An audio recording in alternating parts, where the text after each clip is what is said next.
आज हम जानेंगे फाल्गुन मास के शुक्ल पक्ष की एकादशी, जिसको हम आमल की एकादशी कहते हैं। करोड़ों करोड़ों गौदान का फल देने वाली, समग्र तीर्थों का फल देने वाली इस एकादशी की महिमा ऐसी है कि करोड़ों जन्मों के पापों को भी यदि आमल की एकादशी का व्रत और इस दिन नियम के साथ पूजा की जाए आंवले की, तो फिर आपके जीवन में ऐसे कोई पाप रह नहीं सकते जिनके कारण आपको दुख की प्राप्ति होती है, कष्ट की प्राप्ति होती है। हरि की ओर ले जाने वाला तो यह एकादशी व्रत है। अब बात करते हैं इसकी कथा। एक बार राजा मंधाता ने वशिष्ठ मुनि से कहा, हे महान ऋषि, मुझ पर कृपा कीजिए और मुझे एक ऐसे पवित्र व्रत का मार्ग बताइए जिससे मुझे शाश्वत लाभ प्राप्त हो। वशिष्ठ मुनि ने उत्तर दिया, हे महाराज, कृपया ध्यान से सुनिए। मैं आपको सभी व्रतों में श्रेष्ठ व्रत आमलाकी एकादशी के बारे में बताता हूं। जो व्यक्ति इस एकादशी का व्रत निष्ठापूर्वक करता है, उसे अपार धन की प्राप्ति होती है। वह सभी प्रकार के पापों के प्रभावों से मुक्त हो जाता है और मोक्ष प्राप्त करता है। इस एकादशी का व्रत करना एक शुद्ध ब्राह्मण को 1000 गाय दान करने से भी अधिक पवित्रता प्रदान करता है। अतः कृपया ध्यानपूर्वक सुनिए। मैं आपको एक शिकारी की कहानी सुनाता हूं, जो प्रतिदिन निर्दोष जानवरों को मारकर अपना जीवन यापन करता था। फिर भी उसने आमलाकी एकादशी का व्रत करके और पूजा के निर्धारित नियमों का पालन करते हुए मोक्ष प्राप्त किया। वैदिशों का राज्य। एक समय वैदिशा नामक एक राज्य था, जहां सभी ब्राह्मण, क्षत्रिय, वैश्य और शूद्र वैदिक ज्ञान, असाधारण शारीरिक शक्ति और उत्कृष्ट बुद्धि से समान रूप से संपन्न थे। हे राजाओं में श्रेष्ठ, सारा राज्य वैदिक ध्वनियों से भरा हुआ था। वहां एक भी व्यक्ति नास्तिक नहीं था और किसी ने पाप नहीं किया था। इस राज्य के शासक सोम, चंद्रमा वंश के राजा पाशबिंदुक थे। वे चित्ररथ के नाम से भी जाने जाते थे और अत्यंत धार्मिक और सत्यवादी थे। कहा जाता है कि राजा चित्ररथ में 10,000 हाथियों के बराबर शक्ति थी और वे बहुत धनी थे तथा वैदिक ज्ञान की 6 शाखाओं के पूर्ण ज्ञाता थे। महाराजा चित्ररथ के शासनकाल में उनके राज्य में किसी ने भी दूसरे के धर्म का पालन करने का प्रयास नहीं किया। ब्राह्मण, क्षत्रिय, वैश्य और शूद्र सभी अपने अपने धर्मों में पूर्णतः लीन थे। पूरे राज्य में ना तो कोई कंजूस था और ना ही कोई गरीब। ना कभी सूखा पड़ा और ना ही बाढ़ आई। वास्तव में राज्य रोगमुक्त था और सभी स्वस्थ थे। प्रजा ने भगवान विष्णु की प्रेममयी भक्ति सेवा की, जैसा कि राजा ने भी किया, जिन्होंने भगवान शिव की विशेष सेवा की। इसके अलावा माह में 2 बार एकादशी का व्रत रखा जाता था। हे श्रेष्ठ राजा, इस प्रकार वैदिशा राज्य के नागरिक अनेक वर्षों तक अत्यंत सुख और समृद्धि में रहे। उन्होंने सभी प्रकार के भौतिक धर्मों का त्याग कर स्वयं को भगवान हरि की प्रेममयी सेवा में पूर्णतः समर्पित कर दिया। आमलकी एकादशी का पालन। एक बार फाल्गुन, फरवरी से मार्च माह में द्वादशी के साथ साथ आमलकी एकादशी का पवित्र व्रत आया। राजा चित्ररथ ने यह महसूस किया कि यह विशेष व्रत विशेष रूप से लाभकारी होगा। इसलिए उन्होंने और वैदिशा के सभी नागरिकों ने इस पवित्र एकादशी का बहुत ही कड़ाई से पालन किया और सभी नियमों और विनियमों का सावधानी पूर्वक अनुपालन किया। नदी में स्नान करने के बाद राजा और उनकी समस्त प्रजा भगवान विष्णु के मंदिर में गए, जहां एक आंवला वृक्ष था। सर्वप्रथम राजा और उनके प्रमुख ऋषियों ने वृक्ष को जल से भरा एक पात्र, उत्तम छत्र, जूते, सोना, हीरे, माणिक, मोती, नीलम और सुगंधित धूप अर्पित की। फिर उन्होंने भगवान परशुराम की आराधना करते हुए प्रार्थना की, हे भगवान परशुराम, हे रेणुका के पुत्र, हे सर्वप्रिय, हे संसार के मुक्तिदाता, कृपा करके इस पवित्र आंवले के नीचे आएं और हमारा विनम्र प्रणाम स्वीकार करें। इसके बाद उन्होंने आंवले से प्रार्थना की, हे आंवले, हे भगवान ब्रह्मा के पुत्र, आप समस्त प्रकार के पाप कर्मों का नाश कर सकते हैं। कृपया हमारा आदरपूर्वक प्रणाम और ये विनम्र भेंट स्वीकार करें।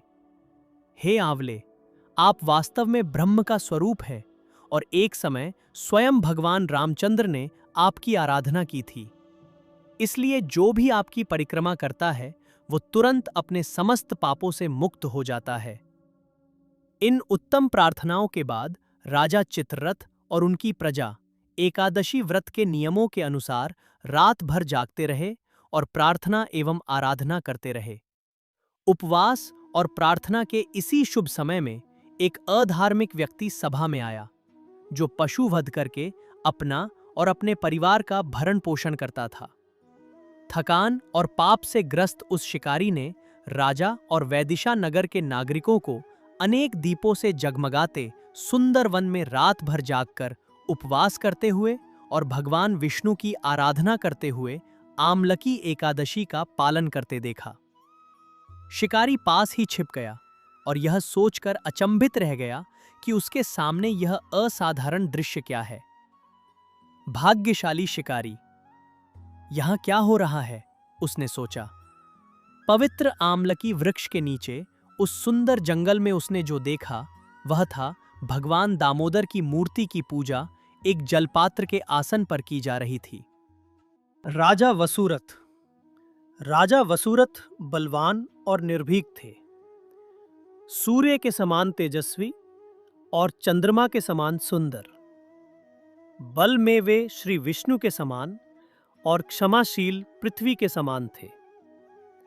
अत्यंत दानशील और सत्यनिष्ठ राजा वसुरथ सदा भगवान श्री विष्णु की प्रेममयी भक्ति सेवा करते थे। इसी कारण वे वैदिक ज्ञान में पारंगत हो गए। राज्य के कार्यों में सदा सक्रिय रहते हुए वे अपनी प्रजा की देखभाल ऐसे करते थे मानो वे उनके अपने बच्चे हों। उन्हें किसी में भी अहंकार पसंद नहीं था और उसे देखते ही वे उसे चूर चूर कर देते थे। उन्होंने अनेक प्रकार के यज्ञ किए और सदा यह सुनिश्चित किया कि उनके राज्य के जरूरतमंदों को पर्याप्त दान मिले। एक दिन जंगल में शिकार करते समय राजा वसुरथ पगडंडी से भटक गए और रास्ता भूल गए। कुछ देर भटकने के बाद थककर वे एक पेड़ के नीचे रुक गए और अपनी बाहों को तकिया बनाकर सो गए। जब वे सो रहे थे तभी कुछ बर्बर कबीले के लोग उनके पास आए और राजा के प्रति अपनी पुरानी दुश्मनी को याद करके उन्हें मारने के विभिन्न तरीकों पर आपस में चर्चा करने लगे।